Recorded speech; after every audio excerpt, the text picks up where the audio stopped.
How is everybody doing? So, today we are going to be talking about childhood. Childhood, yay! And how your childhood affects your future and your parenting style. Childhood. How does your childhood and how you were raised affect your adulthood, your future? The decisions that you made as a young adult, things like that. I'm going to talk about my personal childhood. First, I want to say, I don't think my dad watches my videos. However, I know my mom does. So, mommy, I love you. Okay.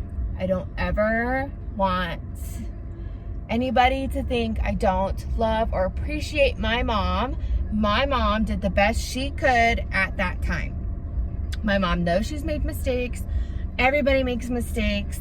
I'm not judging her. I love her. She's like an amazing freaking person. She's Wonder Woman, for reals. Like, I freaking love my mom. So in no way is this to bash her. Like I said, none of us are perfect. All in all, I had a good childhood. I'm going to point out the things that, we'll start with the good things. My mom was very loving, very kind, very giving. My mom, I don't want to say she bought me everything I wanted, in good taste. You know, I had my own room, we painted my walls, I had, pink and purple, like sponge painted walls. I had toys. I had Pocahontas bedding. I had nice, I don't want to say nice clothes. I had clothes and I had shoes and I had toys. I had my Barbie dream house. I had my Easy Bake Oven. I had toys and I got a lot of things that I wanted. My mom was in no way a wealthy person, but she worked hard to make sure that I had what I needed. My mom and my dad divorced when I was 2 years old. So I don't remember them ever being together because I was too little. I don't remember. My dad did come and live with us for a little bit when I was five or six. And I have some fuzzy memories of that time, but it didn't last very long. From the time I can remember, my dad has been in my life. Now, my mom has had sole custody of me majority of the time. My dad did have custody of me in middle school. So from 6th grade, 6th, 7th, 8th grade, freshman and sophomore year, I was with my dad. My mom had a lot of rules and my dad didn't. My dad was very lenient with stuff that my mom wasn't. My dad would pretty much let me do whatever the fuck I wanted. I could hang out with my friends. He didn't care if my homework was done. He didn't care about that stuff. Like, as long as I went to school and came home, like, that's all he cared about. Like, he didn't care what I was doing. My dad also got me high for the first time when I was 13 years old with a friend.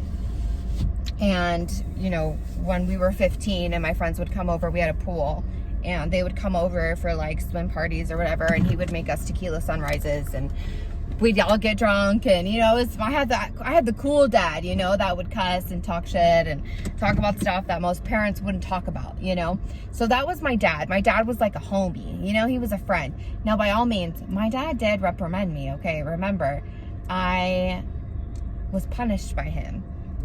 And when I was younger, like little, I really don't remember him punishing me because I didn't spend large amounts of time with him. I did, but for the little time I did spend with him, I think he just wanted to, I was his only child at the time. So I think he just really wanted to have a good time with me. I was his little girl. I went everywhere with him. And my dad was a country singer at the time. So he sang a lot, all the time. Every time I was with him, he was always singing somewhere, either at a bar. I remember he sang at a concert, like a carnival fair type thing. He performed there. I got to go up and perform with him. Like, I don't know. I was totally daddy's little girl. Okay. Like, I freaking loved my dad. My dad was like come on, baby girl, like, come and sit next to daddy, you know? And like, he would buy me candy and give me ice cream in the morning. Like, he didn't care about what was right or what was wrong, you know? He just wanted to make his little girl happy. Like, that's what my dad focused on, okay? And I freaking loved it, you know? And my mom, even though she was very giving with like toys and stuff like that, she wouldn't let me have cookies or ice cream for breakfast, that's for sure. But she wanted me to, you know, to go to school, do my homework, study for tests, do all that kind of stuff, you know? And my dad didn't care. He didn't give a fuck, you know? It wasn't important to him. So I wanted to live with my dad. And so that's why the switch happened in middle school is, you know, yeah. And then my sophomore year, my dad, now up until this time, I had been a pretty good girl. You know, I hadn't gotten really in any real trouble, you know. I was a class clown in school when I was with my dad, so, I mean, I might have been sent to the principal's office a few times for like stupid shit, but you know, nothing major. I was failing freshman and sophomore year. I was not passing at all. Yeah, to be honest, I don't know how I graduated high school. I fucking worked my ass off my junior and senior year in order to pass. When all the seniors were getting off early because they already had their credits, I was still doing a full day of school because I had to make up for my freshman and sophomore year. But before that, my dad was all about me. Always. Until he met a certain woman. Now, this woman is in his life today. Okay? And like I said, just in case she or my dad or anybody watches this video, I'm going to be as honest as possible because that's how I want my channel to be, honest. So, I hope that nobody takes offense to this. I'm only being honest at the time of what was happening, okay? So as a little girl, I was like 15. I was my dad's everything. 13. That was my dad's everything, okay? And then he got divorced from my stepmom. When he got divorced from my stepmom, he was with this new girl. Now, all of a sudden, he was like awestruck. He was like in love. Like, this lady got him by his balls and had him wrapped around her little finger. And I'm not saying that's a bad thing. I mean, I'm happy that my dad, you know, finally found somebody who completed him and who made him happy like that. You know, that's always a good thing, never a bad thing. So it was great for him. But for me, I took it hard. Because up until this point, like I said, I was my dad's everything. And so now I was no longer his everything. I was no longer the number one girl in his life. I was having to share him with this girl that I didn't know who the fuck she was, you know, like, I didn't know who, I was 13, you know. So it was hard on me because now all of a sudden I didn't go everywhere with him. It was her. She was always there. There was no more daddy and Christina time. It was daddy, girlfriend, and Christina time. You know what I mean? I was no longer on his radar, and I started becoming, I don't want to say a problem, but I started seeing him change towards me. You know, I was chunky in high school. I definitely had gained, I was chunky, you know, and my dad would kind of make me feel like shit about that. My dad was also an alcoholic. He had never been a negative person. He'd always been that crazy, happy-go-lucky, joking with you, like that type of guy. But sometimes, you know, with his drinking, it would turn him into not a nice person. And so when it got to that point, sometimes I got the shit end of the stick, you know, and my dad would go to the, you know, you're so lazy, why don't you get off the fucking couch? You know, you want to be cute or whatever, look at your friends, like, you know, he'd basically make fun of me for being, not make fun of me, but give me a hard time for being fat, for being chunky.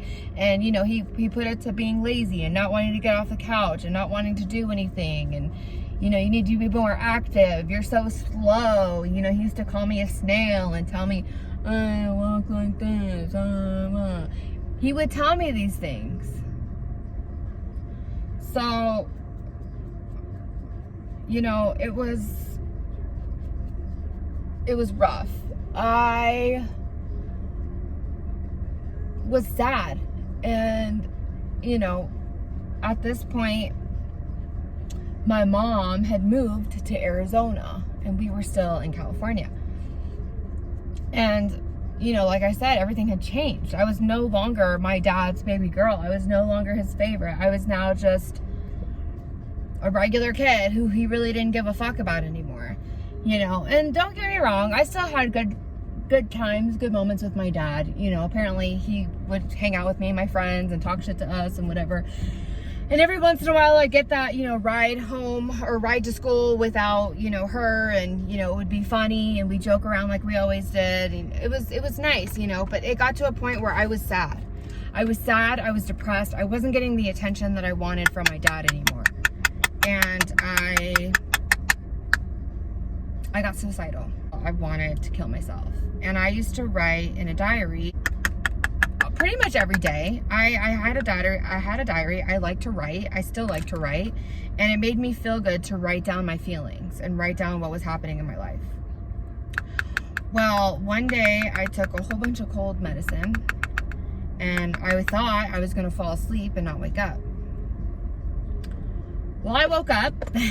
At the time, the lady he was with, or is still with, her son's girlfriend found my diary and read it.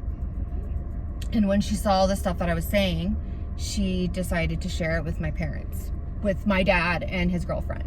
Now, I had written a lot of bad stuff about his girlfriend in this book because she was the reason why I wasn't with my dad anymore. She was the reason why he was taken away from me. I felt like he was all about her now. And he didn't like me. He didn't love me anymore. He didn't want me anymore. He didn't need me anymore. That's how I felt, you know? So, as a 13-year-old girl, I was devastated. And I was devastated. You know, here I am, daddy's little girl, and now I'm just nothing anymore. And I took it really hard. And so, when he saw that, you know, we all sat down and talked, and, you know, she apologized and said, you know, she never wanted to make me feel that way and blah, blah, blah. But she had her own issues that she was dealing with from her past relationships that unfortunately had carried on with my dad. And my dad did not have the best track record of being loyal in his relationships. So that caused her to be worried. Now, my dad had finally found somebody he truly loved and cared about. So he never was disloyal to her. He never cheated on her. To this day, he's never cheated on her. He truly does love her and wants to be with her. So, you know, she didn't have anything to worry about. She doesn't have anything to worry about now, but coming from where she came from, I get it. I get why she was like that, you know, as an adult. Now, at the time, I just thought she was fucking psycho and didn't want me to be with my dad. You know, that's how I had pictured her. So I was butthurt. And at that point, I was miserable. I was miserable at my dad's. I didn't want to be there anymore. I wanted to die, you know? So when all that went down, I said, I think I should go live with my mom now, you know? And my dad agreed. My dad cried. You know, I've only seen my dad cry maybe 2 or 3 times in my life. And cause he's that big burly buff dude that like is all tough all the time. You know, like you would never see him cry. He cried, you know, when he found out that I tried to kill myself. That was hard for me, but I knew for myself, I had to get out of there. I wasn't doing well, and it wasn't helping me to be there. So I talked to my mom, who, like I said, had just moved to Arizona. And, you know, I asked her if I could, you know, come live with her. And of course, my mom, you know, she hated losing custody of me in the first place. she was like, of course, you know, of course you can come. So over summer, I ended up moving over there and finishing my junior and senior year there, which, like I said, thank God to her and her strict rules, I was able to pass and graduate. So I had fucked up a lot while I was with my dad, and like I said, I was failing freshman and sophomore year of high school, so it was not looking good. Now, I feel like that moment of my father, I feel like right there set me on a road to destruction, because I missed my dad. I missed my dad. I just wanted my dad back. I just wanted my dad back. And so from that moment on, I had daddy issues. Daddy issues are not good. Daddy issues make a woman do desperate things for attention. None of that is ever good or healthy. I'm not making excuses, okay? I realize now as an adult, I fucked up and I made the wrong choices. But as a child, as a young adult, as a 16, 17, 18, 19, 20-year-old, you don't know. I always had a boyfriend. Always. I was never single. I was always dating somebody. It was always something that I needed in my life. So I would go from relationship to relationship to relationship. And, you know, that caused me down my drug usage and everything else. Go watch my addiction video. You know, because that's kind of where it all went to hell. But so that's kind of how my dad played in it. Now, my mom, when I was very young, she as well had a drinking problem. She didn't have to drink every day. It wasn't like an alcoholic problem, but she was the kind that would drink and then didn't know when to stop. So she would get obnoxiously drunk and end up doing crazy things that were not good. So I remember we were driving home from a softball game, and my mom had been drinking. She should not have been driving, but she was driving, and I remember sitting in her front seat,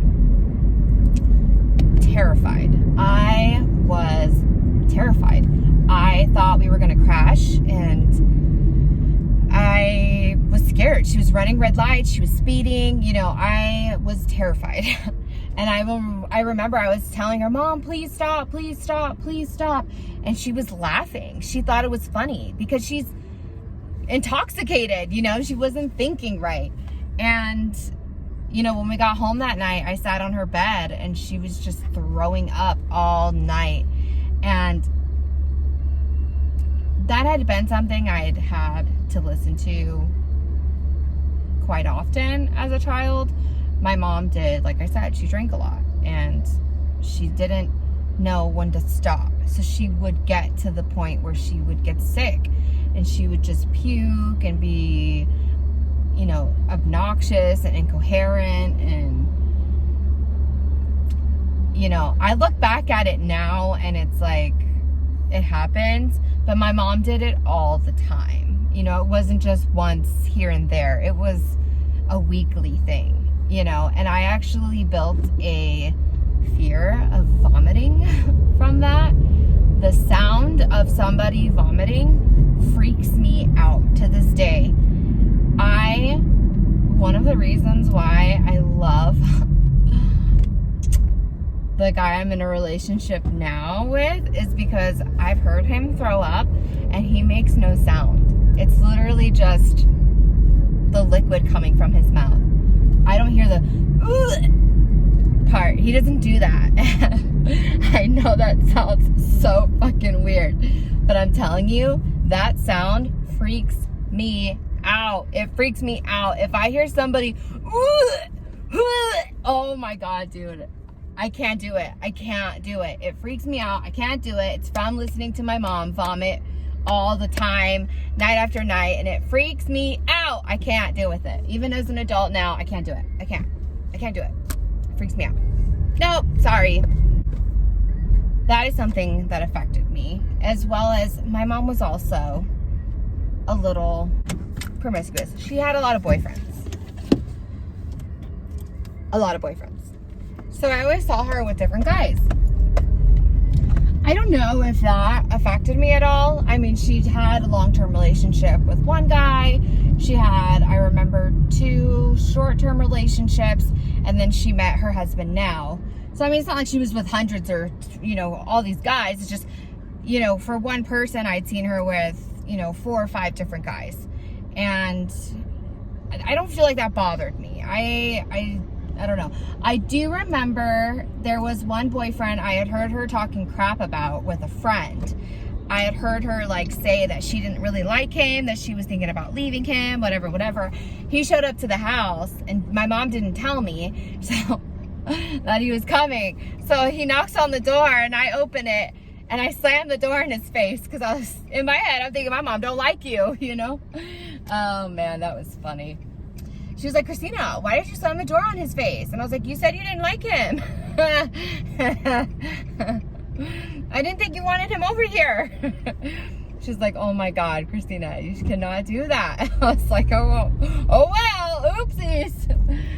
So, you know, that was funny, but they didn't end up making it. So, you know, now the guy that she's with, I think I was a little protective of my mom. You know, I was definitely a little like judgmental towards her boyfriends, but the guy she's with now is amazing. I love him to death. He's been in my life since I was 6 years old. So, you know, we're cool.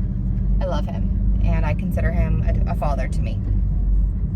So the part of my mom's parenting that I feel like affects me now is, or did affect me, my mom never gave me responsibilities.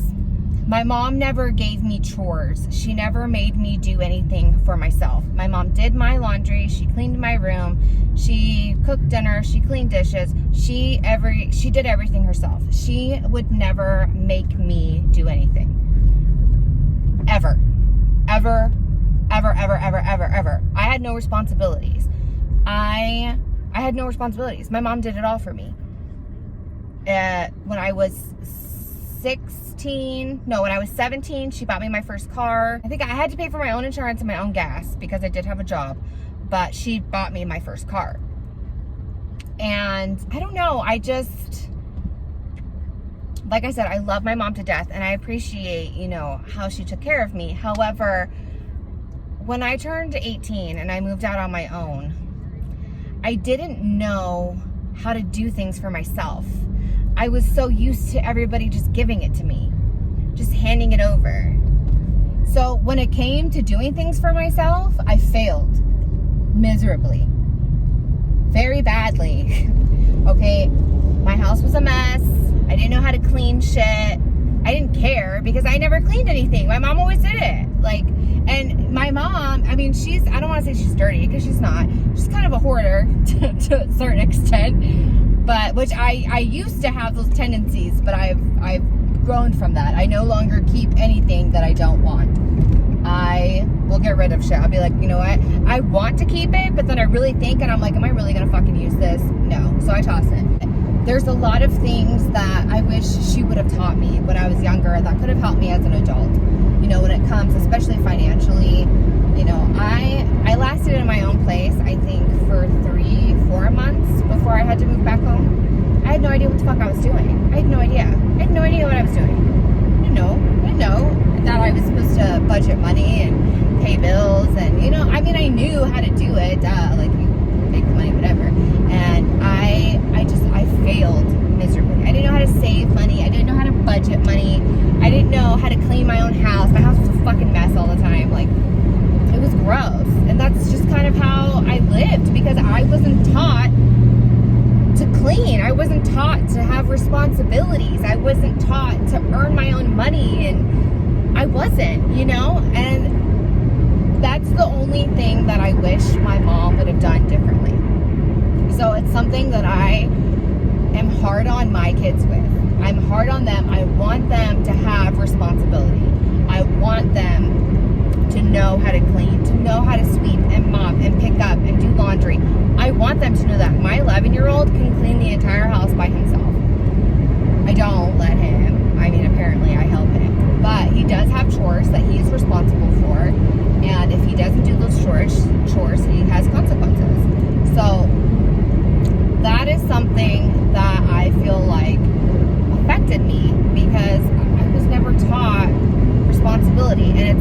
because when I was with my dad and he was with his ex-wife, my stepmom, she would make me do chores. And I was like pissed because my mom didn't make me do chores. I'm like, who the fuck are you, you know?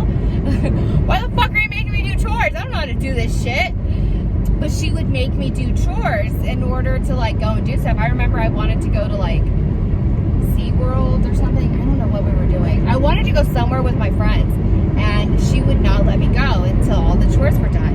And I was like, I was pissed. And I think I ended up going to my dad and be like, Dad, she's not gonna let me go if I don't do this. Blah, blah, blah. And my dad, of course, was like, yeah, you're gonna go. Don't worry about it. You're gonna go. Because that's just how my dad was. You know, he was cool. He didn't give a fuck. He didn't care. So yeah, that was my childhood in a nutshell. I am fucked up. I'm just kidding. But, you know, like I said, I didn't have this horrible childhood. I had my own little issues, just like any other person does. But at the end of the day, I appreciate my parents. I know that they did the best that they could, just like I'm doing the best that I could. I've learned things from my parents, and I've made mistakes, you know, just like they did. So I just feel like the things that you got from your childhood, like I said in my last video, you will either do the same or you will do the opposite. I notice I parent a lot like my dad, and I do a lot of the opposite of my mom because I want my kids to have responsibility, you know, and like I said, that's not something that my mom taught me, unfortunately. So that is something I'm hard on. And then as far as like, you know, my kids listening, I take my dad's approach. You know, I yell and I scream and I spank them. That is my own parenting technique. That is how I was raised. That's how I raise my kids. So I have a little bit of both in there, but all right, guys.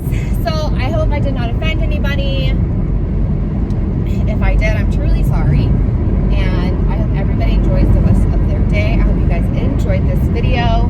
Please give it a thumbs up, share with your friends and family, and subscribe if you're not already subscribed so you can see this crazy bitch or day. All right, guys. I'll see you in the next one.